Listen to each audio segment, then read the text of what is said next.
കൂട്ടുകാരെ, ഇന്ന് വെള്ളയപ്പത്തിന് കലക്കി വെക്കുവാണേ. നാളെ മക്കൾക്ക് സ്കൂളിൽ അതാ കൊടുത്തു വിടുന്നത്. അപ്പോൾ അതിനുവേണ്ടി ചെയ്യുമ്പോൾ ഞാൻ നിങ്ങളെയും കൂടെ കാണിച്ചു തരാമെന്ന് വിചാരിച്ചേ. ഈ 2 മണിക്കൂർ വെള്ളത്തിലിട്ട് കുതിർത്ത പച്ചരിയാണ്. ആവശ്യത്തിന് തേങ്ങയും ഒരു പിടി ചോറും എടുത്തിട്ടുണ്ട്. പുളിപ്പിക്കാനായിട്ട് ഇത് 2 ദിവസം മുമ്പ് ഉണ്ടാക്കിയ അപ്പത്തിൻ്റെ മാവ് എടുത്ത് വെച്ചതാണ്. അത് 2 സ്പൂൺ ഇടും. പിന്നെ 3 സ്പൂൺ പഞ്ചസാരയും കൂടി എടുത്തിട്ടുണ്ട്. ഇതെല്ലാം കൂടെ നന്നായിട്ട് നല്ല സ്മൂത്തായിട്ട് അരച്ചെടുത്തു. 2 പ്രാവശ്യമായിട്ട് അരച്ചെടുത്തത്. പിന്നെ നന്നായിട്ട് മിക്സ് ചെയ്ത് വെച്ചു.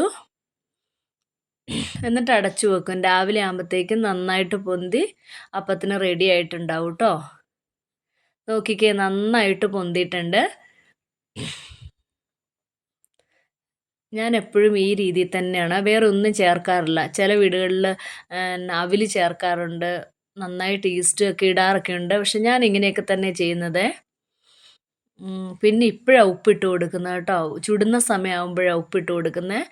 തലേദിവസം ഉപ്പിട്ട് കൊടുക്കാറില്ല. എന്നെ സഹായിക്കാൻ ഇന്ന് ചേട്ടായി വന്നിട്ടുണ്ട്. എനിക്ക് വീഡിയോ എടുക്കാൻ പറ്റാത്തതുകൊണ്ട് ചേട്ടായി ഒരു അപ്പം ഉണ്ടാക്കി തന്നു.